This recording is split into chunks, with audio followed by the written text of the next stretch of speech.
Judith Saxton. Welcome to my podcast, Studio HFL. Great. So the latest piece, I've been writing quite a few pieces in the last year, but a couple years. But Lament for Our Times is my most recent composition,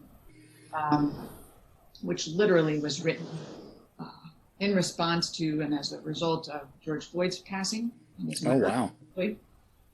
So it has three movements, and they are, the first movement is for trumpet and viola. And the first movement is called I Can't Breathe /SOS. The second movement is 2 minutes, 53 seconds, which happens to be the amount of time that the policeman held George down after he stopped struggling. Wow. For that long. And then the third movement is called Resolve.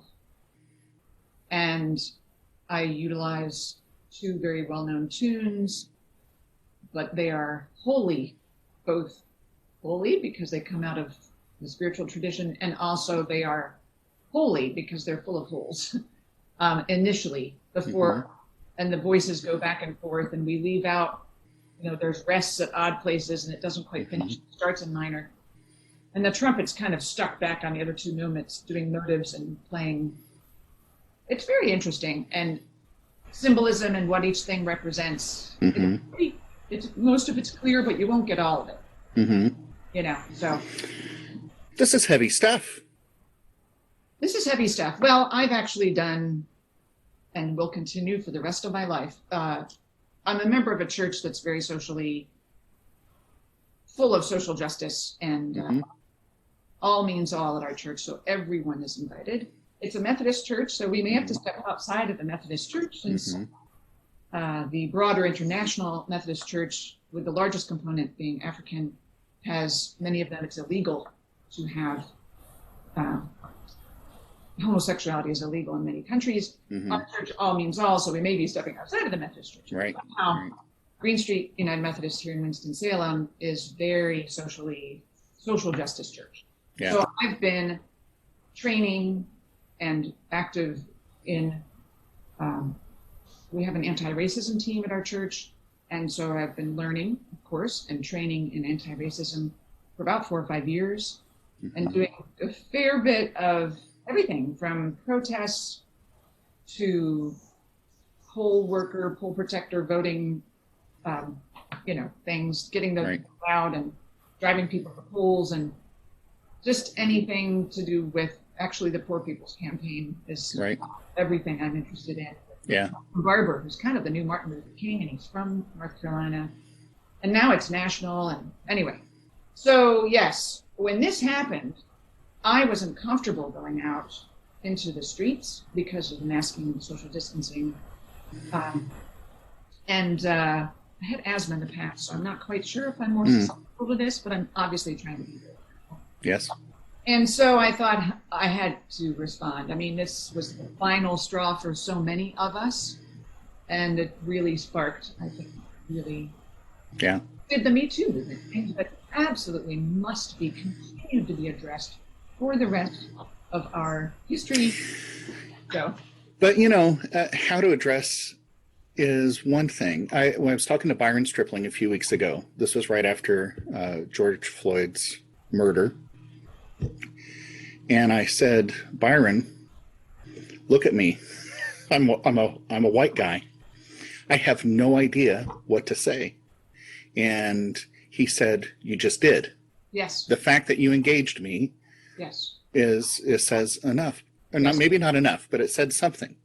But there's still this hesitation, right? It's like, what do we do? Well, what do we say? As people that are not of color, as white people, there are many resources that we need to read because it has not been taught in our schools. Yeah. But we need to catch up on the actual history, really, truly, of our country. And it's on us to do that. We're not supposed to use our people of color that happen to be our friends and colleagues as a resource. They have so much on their plate on a daily basis that we do not, that it is not appropriate to use them as a learning resource in that regard. Of course you should engage with them and open up with them and be as honest and forthright, mostly listen and learn. You know, there's a lot of that humility and learning that needs to be occurring. And I think people are recognizing that. Yeah. Yes, there's absolutely fantastic resources available. But for me, since I have been composing and it's a way that I can feel as if I'm engaging with people in this time of COVID, I've been composing a little bit more. And when this happened, you know, I walk a lot to just process things. And I was thinking, I need to write a piece. And it really started coming to me how I would write it and how it would work and with whom I wanted to perform it. My friend of over 22, 23 years lives close by. She's on Eastern Music Festival faculty. Not that at that point I actually didn't have any idea I was going to be part of that. But she's close by, you know, within an hour. We're very close friends. We'd roomed together for a number of years at festivals. She happens to be African American. I love the sound of viola, that alto sound. And I wanted it to be something that would not seem as if it would work. So we'd have to find a way for our two voices to work in the conversation. All part of the plan to make it representing that. So I was thrilled when she was willing to come over twice in the end to work with me. We had to do it indoors because of her viola. I've been doing all my other stuff with people at socially distanced on my deck, you know. But it's North Carolina. It's in, you know, high 80s, lots of humidity, and now it's humidity. Now it's in the 90s. So she came over, and it was a lot of work, and we collaborated actually quite a bit. And on the last, I mean, in terms of tweaking and making it great. The last movement, we both looked at each other after we videoed it once, and we're like, I need to go twice as fast. Like we both had the exact same, you know, good musicians, all of us. So it's we feel like it's our piece at this point, you know. So invested in it. And so so it is a kind of a bigger thing because most of the work I've done has been for solo trumpet, which I'm either going to self-publish or look into other things because a lot of it's very good for development of trumpeters from high school through professor recitals. But I did write a piece last year for our upcoming CD project, which is for my trumpet and organ. And I don't know. I wanted to thank the place where we were doing our recording, and I thought, I'll write a piece. Oh my gosh! Thank God I didn't know what all that entailed. It actually came out really fast, but it's for trumpet and organ, and I'm a pianist. And I've played with organs my entire career. Because before moving to where I was at Wichita State, who has this fantastic Marcuson organ, I think it's Marcuson, in Wiedemann Hall, which was built around the organ there. Wow. So I was like, I must perform with, you know, like I did all my recitals with organ, or a recital with organ every year. So, and plus other recitals. But yeah, so I didn't really actually know how to write for organ, though, you know. I had specific ideas. But again, my collaborator, my duo partner, Dr. Judith Wilson, who was at the School of the Arts with me for 10 years, and he's still there, but we worked together for 10 years. Yes. He also has like I think it's a doctorate in theory, or he was the theory doctorate intern, or how do you say that at Eastman? So like, I said, here's what I want to do, and he's like, you can't do that. Oh, that's funny. Which then, don't you love it when people say that? Oh, there was only one part that I really wanted to go this other way, and he's like, it makes no sense. And I knew I could always insist as the composer, but I was like, okay, well, you know, and I was like, here's what I want, and I'm not quite sure how to get that. Or is it appropriate to do this? And, or I'd write him something that was very pianistic, boom, boom, beam. And he'd be like, okay, you need to go longer and longer, you know? So it was a few things I had to learn, but it's somewhat simplistic, I guess. We both think it's a great piece. It's been world premiered already in Cleveland. A nice colleague of mine plays second trombone there. Came to the recital, and he's like, very fine, not even for a first effort. This is a worthy piece. it was nice to have a cachet Mm-hmm, about mm-hmm. but I mean, we kind of knew it was a good work. But Yeah. that was written just to thank the place where we were able to record that. And that's Mm-hmm. should be coming out sometime soon. Yeah, We're yeah. at a point where everything's been done. We just have to get it mastered and then find someone to maybe make some artwork and probably put it out ourselves. We are gonna make CDs because some of the older crowds that come to our recitals still want CDs. Yeah, some people need players, some people still want them for cars. Yeah, And yeah. of course, we're gonna have digital downloads available. Mm-hmm. But we're very excited about that project too. I have a number of different. Normally, well, not normally, lately, I've been asking, how have you been navigating the pandemic? But you've just said you've been navigating this. I mean, it sounds like you're as busy as you can be. Well, it took a couple of months because really, we were all shocked. I remember I worked March 14th, Mm-hmm. the day after most people went home from school. We still had a session. Greensboro I was covering principal in that symphony for this year. And they had a session in a brand new Performing Arts Center, which has not even had its debut or premiere, or how do you say that about a building? Mm-hmm. And we actually, Greensboro Symphony had hired a place from LA. I used to know the name of it, I don't anymore, but that is a virtual concert hall. They come and they bring their Yeah, and they yeah. tweak it with their computers. So we had to perform that morning for them so that they could tweak the speakers, Mm-hmm. get that all set. But then that was my last gig until Yeah. God knows when, Right. I mean, a lot of us did Easter things where we recorded early, or, I've done some recording like that. Yeah. Certainly, and various things along the way, but very, very, very, very, I could probably count them definitely on one hand. Yeah. And then I actually, really took it as an opportunity to start a raised bed garden. First time ever I've been home enough to water it. Right. Twice a day here in North Carolina, and an herb garden and all these other gardens around my property. And then I did about 25 hours of Alexander Technique Zoom calls. I have been teaching online for 5 years, Mm-hmm. and I've been teaching Alexander Technique and brass and trumpet and wherever Mm-hmm. else to get coached by me. But it was a way for me to stay in community, a very fine, embodied, wonderful, kind of holistic, almost spiritual community. And I also have done a lot with like a center and prayer group at church. Cynthia Bourgeot has a great book out, The Heart of Center and Prayer and Inner Awakening. And then I've done a number of things. I'm in a Sangha through the Plum Village tradition of Thich Nhat Hanh. And there's been beautiful free offerings through a number of online magazines that have offered Buddhist summits for 5 days. Mm-hmm. Mm-hmm. And obviously I'm a meditator and a prayer. Mm-hmm. And prayer? Yeah, I think, or prayist. Yeah. A prayist. That's so funny. Yeah. That's funny. I've never said that. Anyway, so that's my top priority. I'm sure everyone has a priority during this time.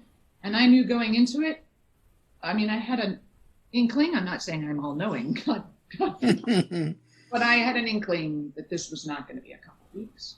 Oh, yeah. So I thought I'm going into this with self-care as my top priority.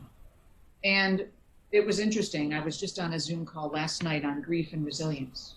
And everything that we've been talking about in those of us who can see each other on Zoom and the chances we get to talk and articulate things with other people, we've all been calling this stress. And you know what? It's actually all grief. Every single thing that we've lost, there's about 15 to 20 things that we've lost just under the column of events. Mm-hmm. And then there's social, mental, spiritual, and emotional, along with physical ways that this is manifesting and things that we have lost. Yeah. And grief is not just over a person, it's over anything that you have lost. Grief is love with no place to go. Ooh, I've never heard it phrased that way. I can't attribute it to the right person, but that is a powerful way of remembering Yeah. what it actually is. Yeah. Love music. I mean, I actually love music even more than trumpet, which is unusual in the trumpet world. No, but I get it. I mean, the trumpet is your voice. It's not the music itself, right? Yeah, and I actually am a singer, so my voice is my singing, and my trumpet happens to be another outlet for it. Mm-hmm. So music for me is really, I mean, I teach music 100%. Mm-hmm. And you can teach so much trumpet via music, there's no question. But I really make that a focus. And so, of course, I miss being a musician, and I miss performing for people. And so in answer to your question, those first couple months had very, very, very little music, except the things that were still being recorded, for services and things. But it was after Memorial Day when I went outside and played that Taps Around the Taps for Veterans, and I played it out on my front porch. And then I played I play by ear all the time, and I know those tunes, of course. And so I played a little concert for my neighbors and a few friends that walked over. And do you know, I got a massive spark of motivation because I had no motivation. It was difficult to plow through getting things done with my CD project. I did write a few tunes along the way that I shared with people, but I really got a massive spark and was able to start doing much more after performing for people, because it is a way for us to share our voice. Yeah. Just get our voice out there, but share our voice and what we have to say and how we have to say it. Yeah. Individually with others, Yeah. It's interesting, even the whole introvert extrovert aspect of things. Somebody jokingly said, on a meme, well, this has got to be heaven for all the introverts. Well, the opposite, for us extroverts who feed off being, Zoom is not the replacement. The Zoom meeting is not the replacement for that physical space that you share with people. And it's, even from that aspect, it's been really difficult.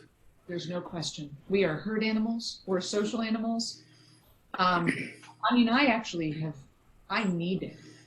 I mean, those that know me well.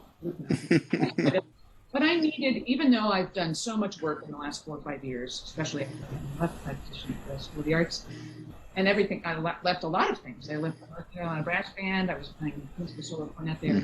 Just needed to leave all that go so I could really find my center and find my ground, and actually find a much more palatable lifestyle. But even so, because of my extrovert tendencies, much of my work is around the country, the globe, and so lots of travel. So, and even here in Winston-Salem, I'm traveling to, Raleigh or to play a lot of times with Charlotte. So that time, the first 2 months, was really also spiraling down to a level that was, consistent sleep time, really good nutrition, things that really do get tossed out the window quite quickly with a musician's lifestyle. Even though I'm primarily a classical musician, the way I'm played, at least. And so our lifestyle is a little bit more reasonable, you could say, in terms of timing. Right. That's a probably basically privileged comment, but I mean, it's that, all that to say that I'm generally home by 11 or 11:30 p.m. Right. But even so, that time that we had, that first couple months of just reestablishing connection to, sunrise and sunset and the planet rhythms, that took a while for me to get all the way down to where I but would like to go from on a daily basis. And I can't list the amount of ways that I have been fortunate in my life and my career and in this time. My Tai Chi teacher is 75, but he has continued his morning practice about 3 miles from my cell in an outdoor park because it's it's North Carolina. It's been beautiful. Mm-hmm. We do it year round, and we meet. There's usually about 8 of us, so it's always underneath the 10 rule that was in place. We keep 8 to 10 feet apart. We go through. We do like meditation at different trees for a while, and some qigong, and then we meet and do some qigong again and calisthenics that derives from the form. And we go through the Chen 48 form, and so that has been an absolute lifesaver because we've been able to obviously have some social interaction and be doing something so good for ourselves and the planet both. And just because every time you do those wonderful things, you're helping everybody out. Yeah. So that's been a huge, I mean, I have always adored being outside and need to be outside. But that's been a real answer to many prayers of how am I going to get through this as a person that I'm on my own here and don't have family crawling down my neck or getting on my nerves. I'm going to take a little bit of a left turn here. You produced a CD, I don't remember how many years ago now, that was such a welcome addition to well, I would even say for all trumpet professors or trumpet teachers happy, but now I know who right, you know, but it was all those solos that get played at solo and ensemble concerts and contest pieces. Yeah, what it's called, for trumpet and piano. Yeah. And we recorded pieces that had not been recorded at all previously, or if so, had been recorded over 40 years previously and only on LP. So there were some amazing pieces that we got on that CD. The Giannini Concerto had never been, actually that's been put on an LP, but, and then this fantastic, you know, you're going to talk about that stuff, wasn't on my brain, but the Concertino by Kutsier. Yeah. Phenomenal work that had never been recorded. Not easy. And so, yes, some were, you know, right than the others. But yes, I think it was a needed resource. Actually, I've gotten a lot of feedback that there needs to be another one. Yes, please. So I'd love to do that. But of course, I wouldn't have the gift and the bountiful blessing of having the International Trumpet Guild immediately put that out to 5 members, you know? Right. Or more. And, you know, that was a big step forward for them. That was the first time, just to acknowledge the elephant in the room, that they had a woman on the cover. And I wouldn't normally, I think for our trumpet and organ CD, it's going to be a picture of a trumpet and organ, you know. It doesn't have to be me, but in this instance, I felt it was actually pretty critical. Yeah. Because I envisioned that CD being in, you know, maybe some Muslim or Arab country where possibly, not that everybody is like this, right, possibly the women are, at least by Western standards, less free. Right. And they would see this CD of a woman playing the trumpet, or at least holding one. Actually, and that was kind of part of my vision, like that this would actually be in the libraries of some of these universities, that someone might stumble across that and see that, again, that is, there are no barriers to that whatsoever, right, cultural. Right. Well, and you know, again, going back to Carol Reinhardt, you know, that, well, and Abby Conant, you know, all these barrier movers and barrier breakers, right? I'm doing this with my hands, meaning like the ship going through the water, just cutting through the ocean waves and the sea waves. And absolutely. I mean, look at Carol. She was 18 when she was doing this beautiful soloing around the, started in Miami and went around the world. I mean, you're going to interview her, but and Abby just maintaining, you know, consistent belief in what she had to offer, and all the energy that took to put that forward. But needless to say, they're all great pieces of music on that CD. And I know what I looked the other day, and it's actually from 2011. Oh, was it that long ago? Flies by. That's when. Oh my gosh! I know it's crazy, you know, for those of us in our. So it is time for another one. However you can put that together. Teaching wise, what's this coming semester going to look like? Where you teach? So, you know, I have left all full-time academic things. I was in academia for 30 years. I didn't know that. Oh, was actually in academia? I was actually, yeah, I was teaching for 30 years and actually still am teaching, of course. But 17 of those years were full-time for me at Wichita State, previous to my position at the School of the Arts here in Winston-Salem. And I was at the School of the Arts for a decade. And when I began my Alexander technique teaching, it became pretty obvious, actually quite early on. It took me quite a few more years to kind of come to the full realization that possibly maybe that specific school didn't really align with a lot of the values that I was learning at through Alexander technique and being a full person that has time for self-care and things like that. So I made the decision to leave. I think it was a decision that was possibly shared by a few on either side of the aisle. But needless to say, so since then, I've actually been kind of doing a fair number of, what's interesting is I made the choice to not do anything about any promotion in any way of my career because I was fairly well known, and not to sound in any way unhumble, but I figured I would get a fair amount of work if I said, oh, I'm free of the school and I can do whatever. I said nothing. I think I barely changed my status on Facebook, didn't make any announcement because I needed a lot of recovery time. And, even so, I think, I recall, it's not I think, but I had already set up 6 weeks in Europe and a recital in London, and I had a recital the day after I got back, and then I played with Toledo, and it was pretty nonstop until January of that very first year.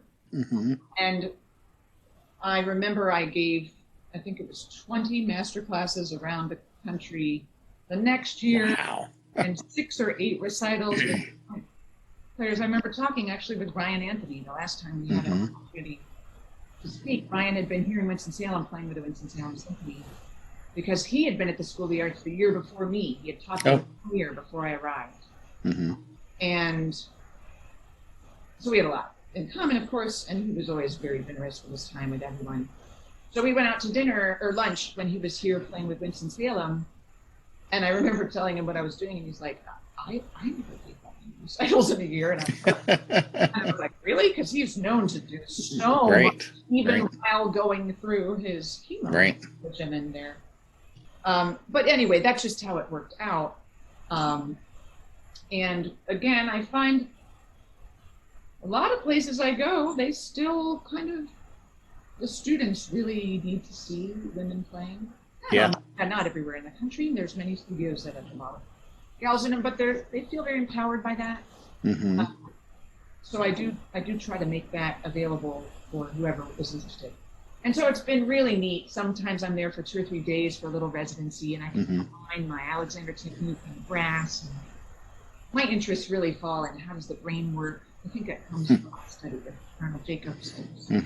Intrigued that he wasn't just a musician, and he wasn't just a guy that was good at respiration. He was a teacher that was fascinated by the workings of the brain and how we learn and how we then impart the musical message, how that actually occurred. And through my Alexander study, I remember learning those ways from Colonel Jacobs. It all comes together. Well, who else is like that is Bobby Shue. I mean, amazing. And I just sat there and listened and absorbed all of this. And then I said, hey, I'm going to call you back for a lesson. And he was like, yeah, whatever. Well, I did. I got a lesson with him like 4 days later, and just clarifying. And it's so important to know, not that it's all just for me to relay to my students, but, I'm trying to take this in and process it myself and understand how everything works. And then it can become effective for my students. One of my other projects is, you can easily feel as a creative or an entrepreneur or a self-employed independent contractor. We all know those now at a time of COVID and But it's really easy to think, well,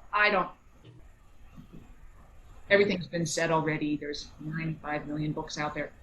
But at my time at Eastern Music Festival, those students are so on fire every year. And, you know, not just there, but over the years, students have said, no one else teaches like this.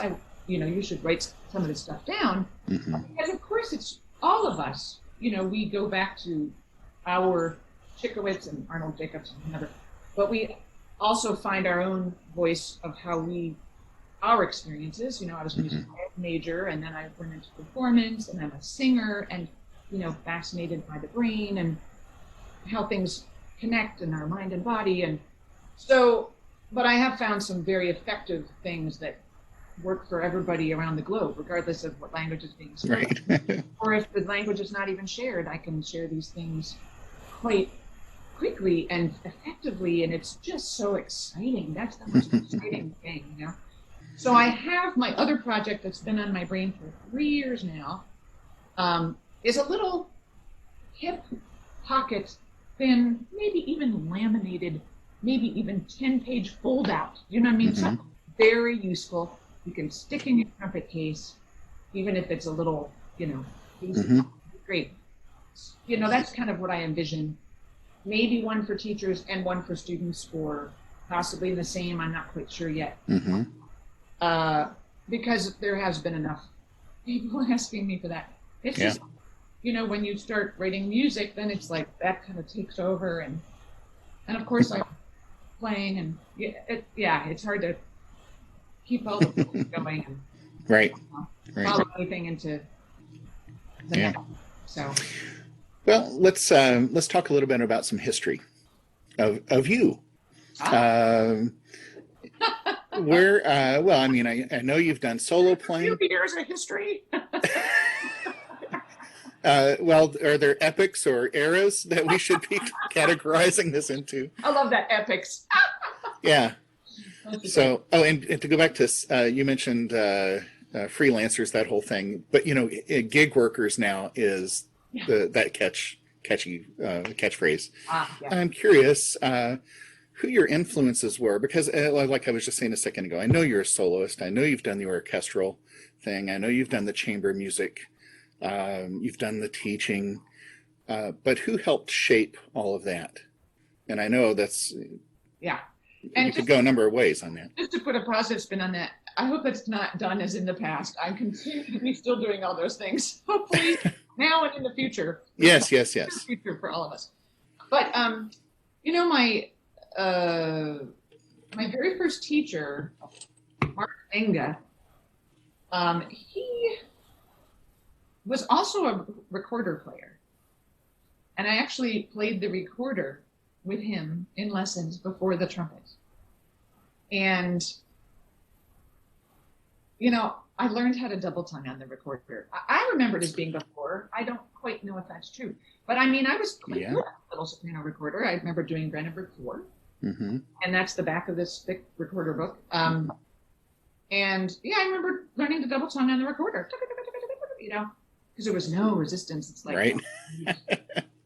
And I remember doing the Bugler's Holiday with my second trumpet teacher, who actually studied with the same professor, James Thurmond, who wrote a book on note leading. He was a trumpet teacher, but also, I believe, a conductor.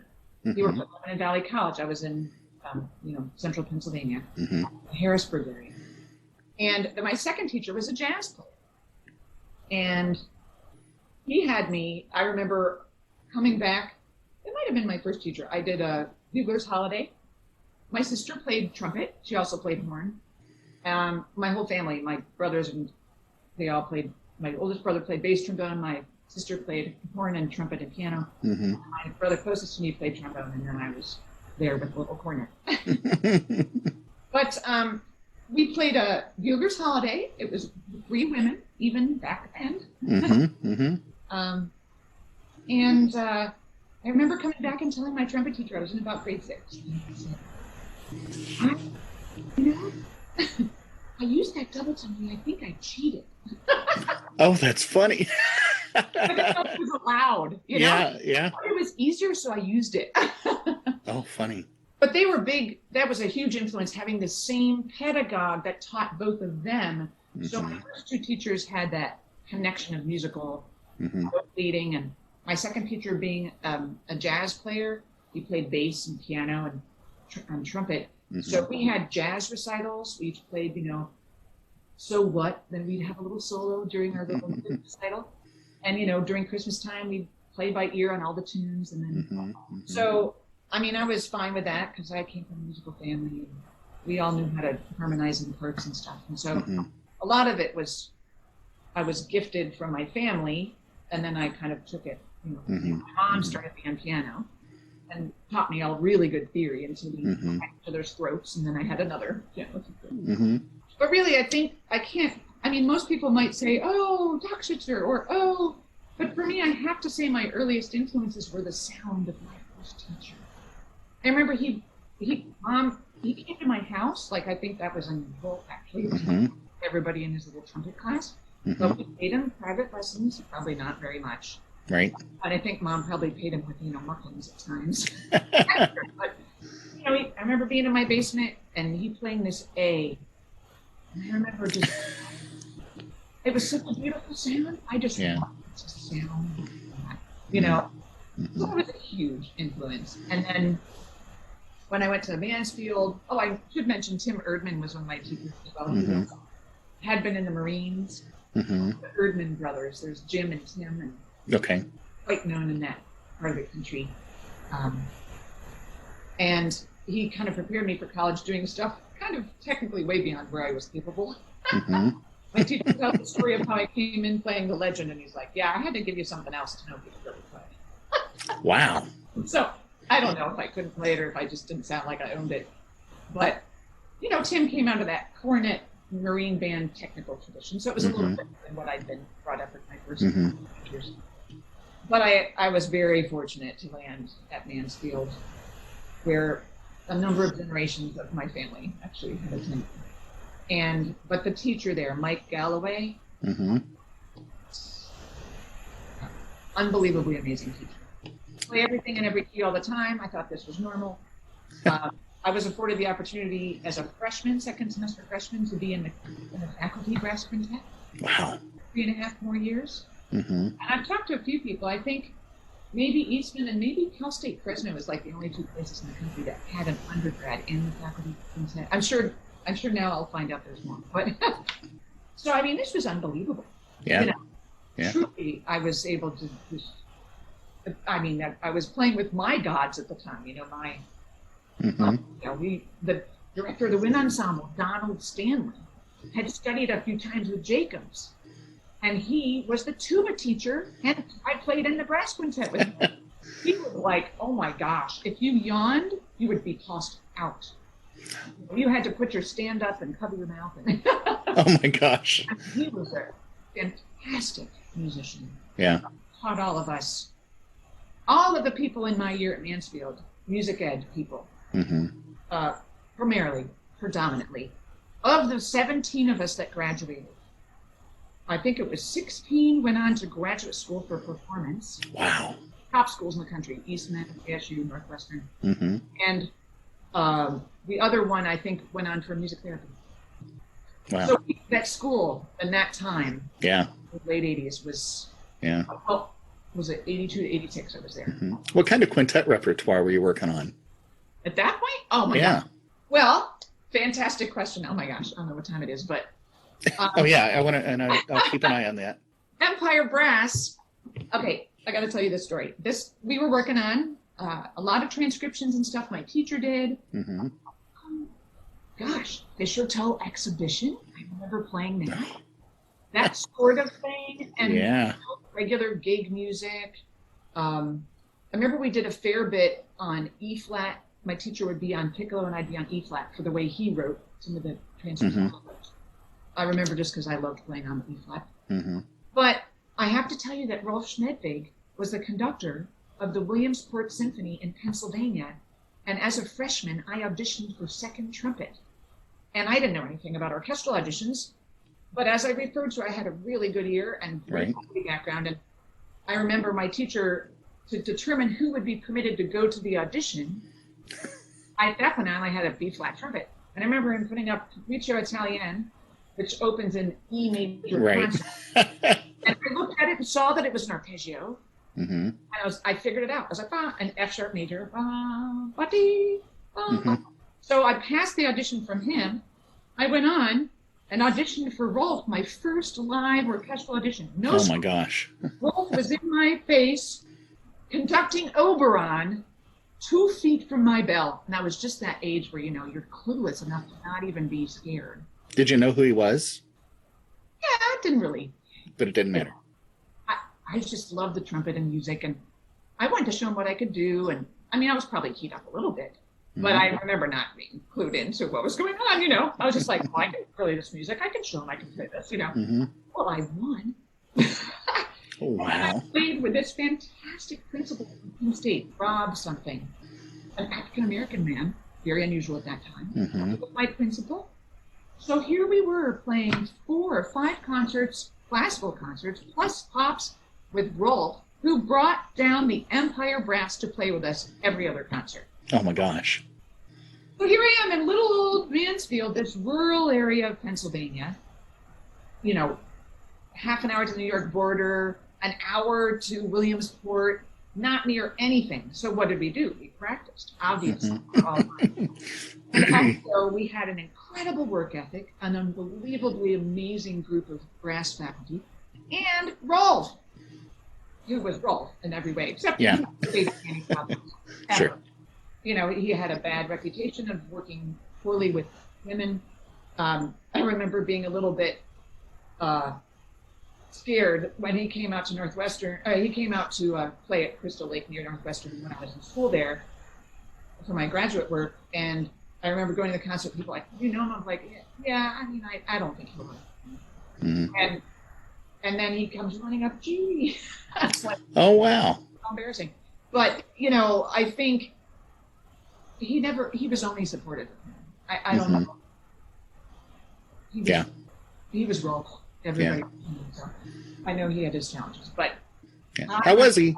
So that was a major influence on my sound, on my quintet sound, on approaching the trumpet, of course, because he played the Haydn, one of our concerts. I mean, we had all of that. The whole group would play with us. It was amazing. We just revered. I mean, we got those direct-to-digital records back then. Oh, wow. Now, Empire and of Canadian, and we were like, who's better, So how was he as a conductor? I was really young. I was 17 when I was first at school, 18. I mean, I think he was probably fine. I mean, I remember he used to change his shirts at permission. He was still very full of himself. God rest him in peace. He just always wanted to look good. Yeah. So there was probably something to that. But he was musical. I think he could get through and know what to do. Sure. When he played the Haydn, he did tell me, because I went up afterwards, I'm a little bit like Brigitte in The Sound of Music, if you know that role. She's a truth teller. So I don't have much to say unless it's positive. I won't say anything.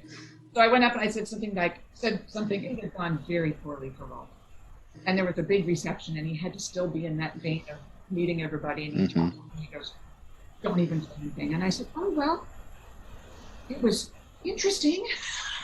He said, thanks for being refreshing. These people are filling me full of learning. He said, don't ever try to play and conduct on the same half. Oh. And I've never forgotten that. Of course, I've overdone. My recitals are generally twice as long as they need to be. Because I always had so much I wanted to play. Right. And it's taken me a whole career to learn not to overdo. That's just the way I was wired from the beginning. But still, it's great. It's a great, we learn in the funniest ways, and the tiniest things are what make an impact. And that he really had a rough time, and it was because he just didn't have enough time to, he conducted and played. I should also mention that he was trying to conduct and play. Like, how many people do that? It wasn't just like earlier in the piece or in the program. It was that he was conducting and playing the Haydn. Wow.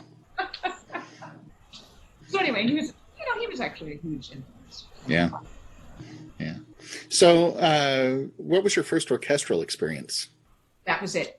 Oh, that right there. Well, I mean, I had played in, county orchestra and probably a few other things that, again, you don't have a clue about. You play a lot of Beatles medley, in junior high orchestra. We didn't have a youth symphony that I was aware of when I was in school.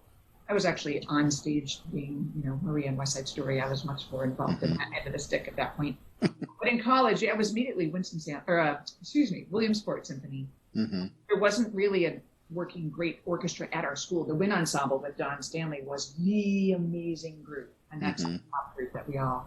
Yeah. I was lucky to be in this profession. Yeah. All the way through, but so and then that's why when I said I wanted to go on to teach college, that was my thing. I knew I wanted to teach, but I had no interest in teaching public school. To get up early, no interest, and to have to teach fix people's interests or fix people's music or instruments. No interest, no ability, no wanting to do that. So I knew, though, I was I was very teacher oriented. And so I said to my teacher, well, who should I study with? I want to go on to teach college. And he said, we had this connection with Don Stanley and Don Parentoni at ASU. So a lot of us, actually 4 of us, got really fantastic offers for grad work at ASU. But then my teacher said, you ought to try out for this guy named Chickowitz. I just heard really great things about him.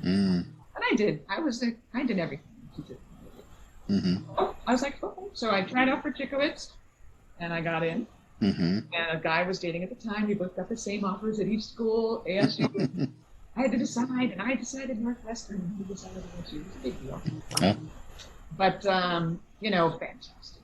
I got in Civic my first year. I was first associate. I was in Millar Brass Ensemble my first year. So that was the only year that I went for graduate school. So I was really fortunate, once again. And, of course, with Mr. Chickowitz,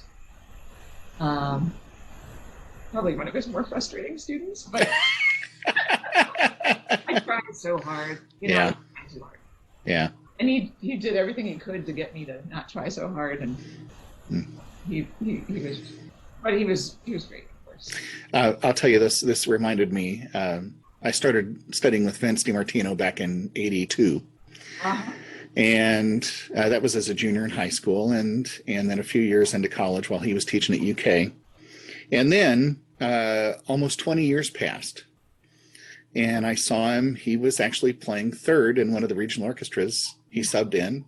Yeah. And I said, Vinny, and he goes, Larry. And I said, wow. I'm surprised you remember me. I said, I think I was probably your worst student. And he goes, oh no, you were not my worst. I was so relieved. I thought for all those years that I had just totally blown it, no pun intended. But yeah. Well, it's interesting because everyone, my year that I went in, of course you're only there a year, had already studied with Chickowitz except me.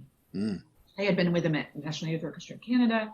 We had a number of Canadians in the studio, or they'd come taking lessons before auditioning. And so I was pretty green, and, I used to show up dressed up. I was very naive and took my lessons, I was very young. So it took me a little while, just a quarter to get over dressing up for the lessons. And it'd be like, you stay up all night and then you show up to a lesson, that type of thing, But yeah, but I knew that, each of us was being taught individually because I knew some of my peers were, to my mind, possibly going faster. He would play duets with some of them in their lessons. He never played duets with me. But I also kind of, I don't know, I didn't struggle with that. I just appreciated that he took us at our levels. And I also knew that, a lot of other people had played all this orchestral stuff, and they could say like Tchaik and Shasti and rock, and then nobody would. And but you know what? Because of my jazz background at Mansfield and my ear, I could listen to an excerpt and hear the whole orchestra and have it, once. So my listening ability put me on par. And in fact, I did fine at the school. And as I say, I then ended up, I was in 7, I took auditions along with, the 40 or other 50 keen people there in the Chicago area, all these great orchestras. And I was in 7 of them. I had auditions in 7 of them because you're also still young enough to be like, I can't wait till they hear me do my Petrushka. It's a good mindset, Yeah, right, right. But certainly, my first time hearing the Chicago Symphony live, I was there a couple weeks early before Northwestern started looking for jobs. I worked in the Saga food cafeteria for the Northwestern football team. And I did all this work that was well beyond normal work. And I remember going to Ravinia and hearing Bruckner 7, not knowing the piece at all, and just going, oh my gosh, this is so repetitive. And the brass keeps coming in so loudly. That was my first exposure. And then I got a job as an Andy Frayne usher so that I could usher at Orchestra Hall and save money and hear the symphony. And my first gig, they put me at Wrigley Field with all the drunk people. I went. It was a horrible experience. Actually. Yeah. Men doing bad things to me, and I was like, oh. So I went back to Andy Frayne because they were drunk and wanting beer. And so I went back to Andy Frayne and I said, I took this job so I could usher at Chicago Symphony. You put me on the wrong thing. So then I ushered. So I would hear 4 concerts of the same thing with my ears, which were that remembered everything, So like, I got a huge, that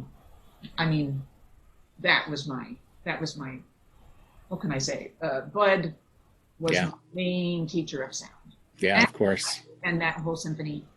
And I was in Civic nonstop from the whole time I was there, either as a first associate member, second or third associate. I was at all the sectionals every single week with Bud and going to all those free concerts after that they offered at that time. And I even went away to Hong Kong and played my job principal over there for 3 years, came back and auditioned for Civic because I heard them do Shostakovich 5. I got a balcony, first balcony, or a box seat. I crept in an intermission. Somebody was leaving. And I heard Bud play and I thought, okay, I might have had 3 years of full-time experience. And opera, ballet, and symphony, I have so much more to learn. Right. And hearing him at that point, he had to be 75 at that point. And I remember talking with Barbara Butler. I ushered at a Music of the Baroque concert, and I talked with Barbara. I said, I feel like I really want to audition for Civic. It's tomorrow. And I said, I haven't really prepared, but I think I could probably play all right. But I said, do you think I'd be taking a job or a position away for some younger student?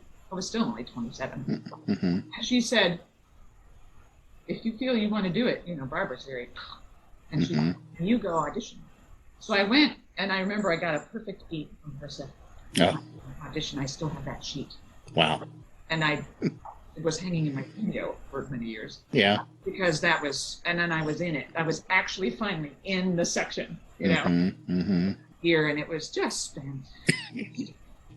Boulez, we did the whole Bartok, Maracas, Mandarin, the whole thing. I mean, there's things you cannot, and Barenboim conducting us on Beethoven Piano Concerto on the keyboard. I mean, this is unparalleled in your life, as a young player.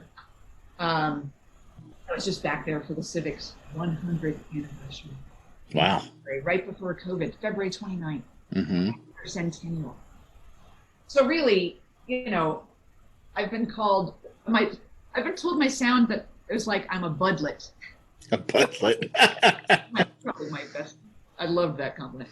But that really so much, my orchestral sound comes really from Bud. That is completely formative. And 100%. Because, Chickwitz didn't really play in lessons. And my teacher, I sound a lot like my teacher too, of course. Wow. Well, there's nothing wrong with sounding like Bud. No. Right? I mean, there's nothing wrong with sounding like Voisin or Guitar or any of those guys. Warhorse people. Yeah. Just warhorses. The working conditions they had, it was just a different era. Yeah. Well, and to be fair, there's nothing wrong with sounding like Susan Slaughter or Marie Speziali. Susan was a mentor of mine. I did her trumpet lab, where she'd bring a number of eventually women. I think it started out with men and women, but then she kind of morphed it over to women. Mm-hmm. And I did that so many summers in a row. For a week, we would live and breathe full orchestral sections, pieces. We'd be assigned the pieces ahead of time, and we'd do them from 9 a.m. till 9:30 p.m. We'd break for lunch, and we lived at like a neighbor's home. And actually, I think initially at her home, but I can't remember. I think we lived elsewhere. But we'd come to her house with her 2 dogs. The one beagle was named Bud. Oh, he was a huge mentor to me. And as I started playing, I was principal in the Illinois Symphony, which was my first big gig outside of Chicago. And I remember having some challenges of thinking, oh, I'm only 2 more hours from St. Louis. I'm there. So I took some extra lessons with her, and she's been a huge mentor throughout my career. When she left, she brought me in to play. Her recommendation and everyone else agreeing to it allowed me to go in and play a subscription series under David Robinson, their music director for principal trumpet. It was just completely wonderful. All the horn players, almost all of them were from Chicago. I felt very at home. I really could not have felt more. I was like, oh, they sat up in front of us, which is very Chicago at that point. We used to always have the horns in front of the trumpets. I remember seeing and hearing them in the field as well. And, so she really helped so many different ways along the way, And I had her in for a nice 3 days at the School of the Arts, and boy, did I heard her work in so many venues, like doing so many things. It was amazing time. She would say, can you do it? And they'd say yes. And then she'd say, will you do it? Oh, yeah. That was awesome. Yeah.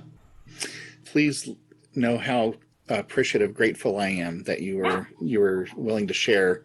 And oh my gosh, if people thought they knew you before, they're going to know all the different things. Composer, performer, Alexander technique, Tai Chi.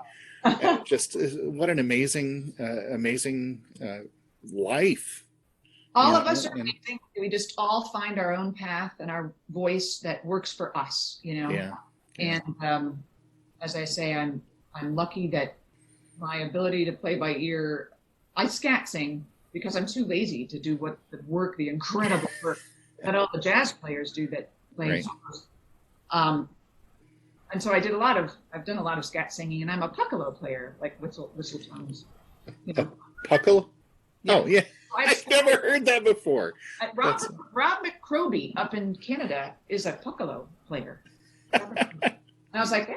So I've scatted with whistling, but most of my improvisational stuff just comes out through I either improvise or now I'm starting to write it down. I still hate writing it down. I have a good friend putting it on the computer for me.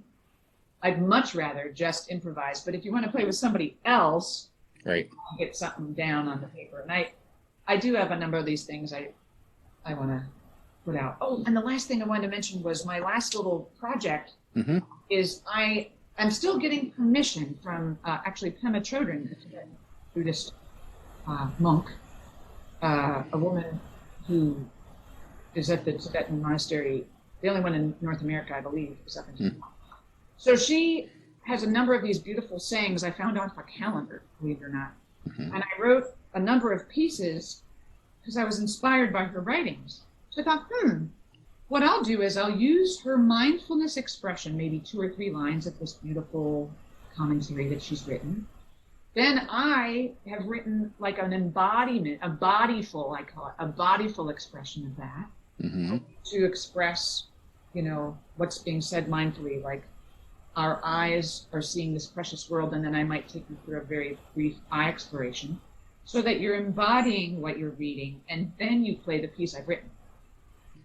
So it's a way that my unique voice of what I bring, how I bring my voice of what I feel is important for students to be so embodied. And I'm still seeking permission. It's been a very long process to know. They want to know where it's going to be published before you even can get the permission. And I'm like, I think I'm going to self-publish, but maybe not. So it's hard to know. But I think now I've gotten all the pages it's from. I have to buy the book because it was out on a calendar. So, but that's a really neat thing I'd like to have put out Yeah. sometime soon as well. That I think Yeah. for all instruments, brass, all brass. Well, thank you. This has been a real pleasure to Thank get to you. hear about you. You know, you're very welcome. And hopefully we'll get to run into each other at an ITG